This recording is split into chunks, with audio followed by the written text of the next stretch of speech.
Hey everyone, welcome back to YouTube. Jumping on here because I want to talk about kind of the relationship aspect between men and women and what I'm hearing a lot of women desiring today and what guys are really struggling with. So, as you guys know, there's an imbalance in masculinity within society today. That imbalance is causing men to really feel lost. I've had a lot of conversations around this with men, specifically in the men's development field, but also with men who are just kind of objectively looking at it from their position and what they run into on a common basis. And part of the conversation started around the struggle with men being confused. Now, I saw this on IG, and there was a guy who really like laid this out beautifully. To be honest, there was a role that men were charged with when we started our society, right? As human beings, men were charged with protection and men were charged with hunting, right? And so they were charged with very kind of aggressive, but also more physical postures within the societal structure. And rightfully so. We are biologically enhanced to be in those positions, and also leadership, right? Men were leaders because at the end of the day, similar to lions, packs of lions, right? The women actually hunt, which is different, right? But the girl lions actually hunt, but the men protect the pride.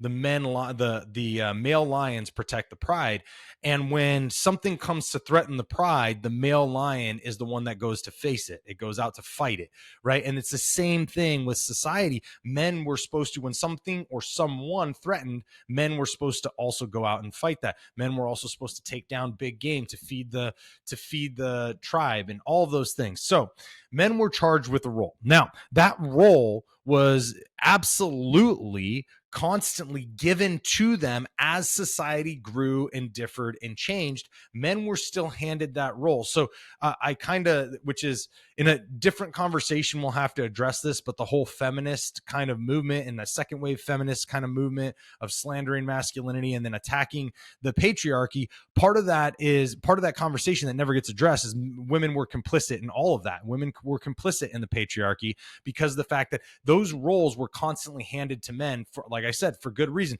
And there was a balance to society with these things. Now, again, don't get me wrong. There are things that were incorrectly done with the patriarchy, specifically the oppression of women.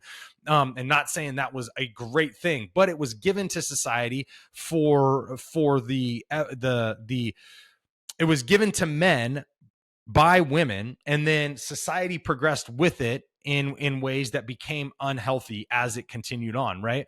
But there were these roles that men were given, and then men took those roles. Men took them on, they carried them from generation to generation, and then they got to a point where, because of the, what I would like to say, the perverted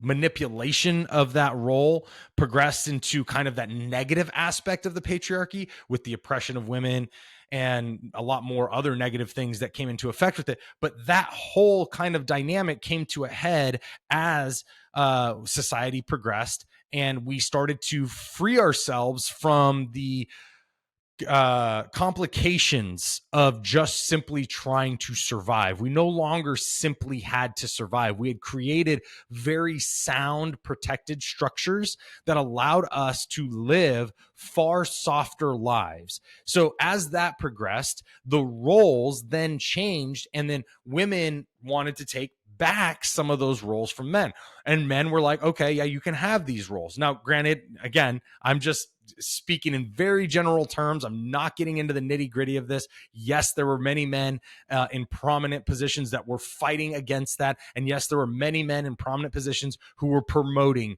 the position of women. So like we talk about that, where they actually women wanted some of these things back. So then a lot of men wanted to give it back, and they had no problem with it because it honestly, it didn't sit well with a lot of us that, not me at that time, because this was far before my time, but it didn't sit well with them or with us as men that, women were oppressed, or women didn't have equal opportunity to do a lot of things within this softer society. It just didn't make sense anymore.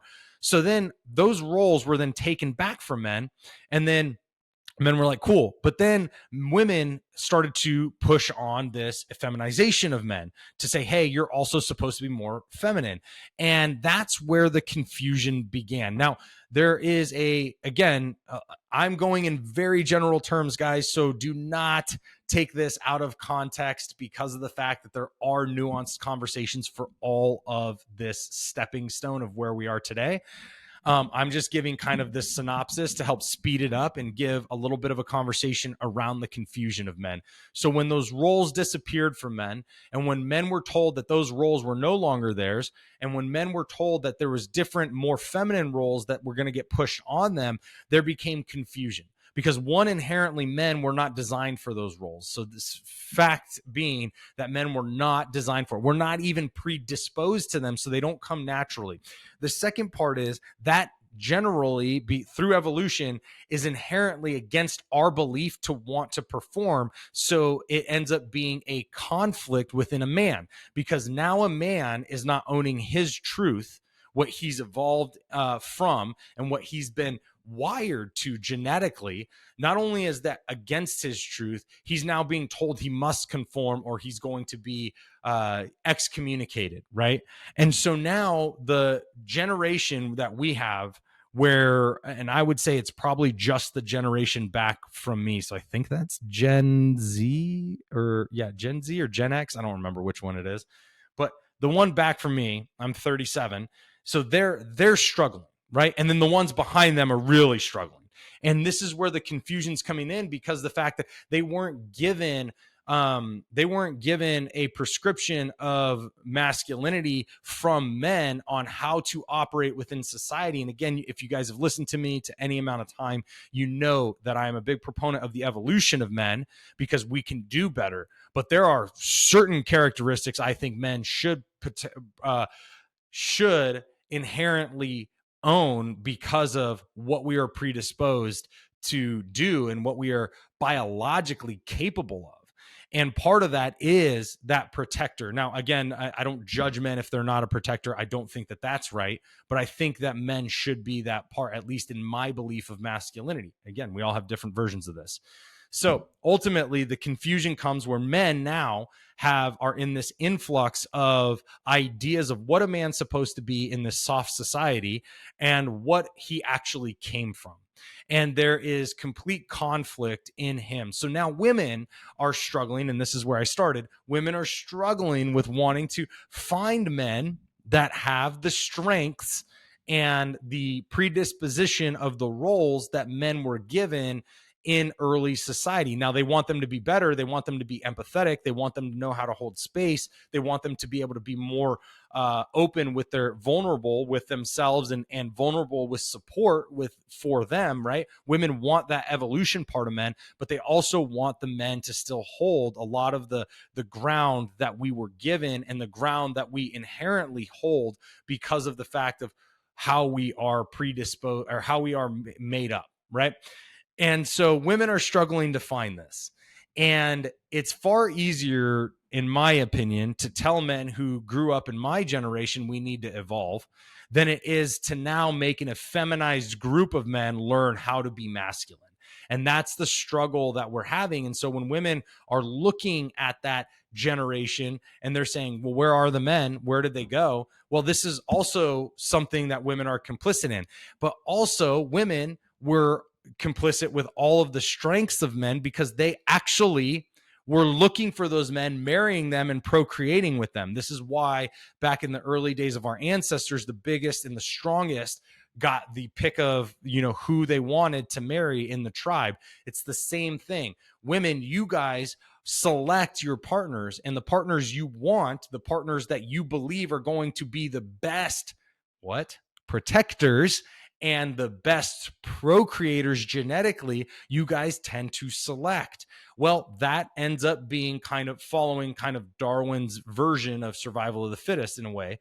Again, more conversation there. But that ends up kind of following that. So I say all of this because women started then selecting or stopped selecting men that were strong, and started selecting men that were weaker, and some of the women were, and then that is causing us to have these families built around men who are not actually being men. They're not holding the role and standards of masculinity, and not holding a strong line on what it means to be a strong man in this world, and also have evolved as a strong man. So now you're finding a struggle with, okay, women are wondering where these guys are because they're looking for them.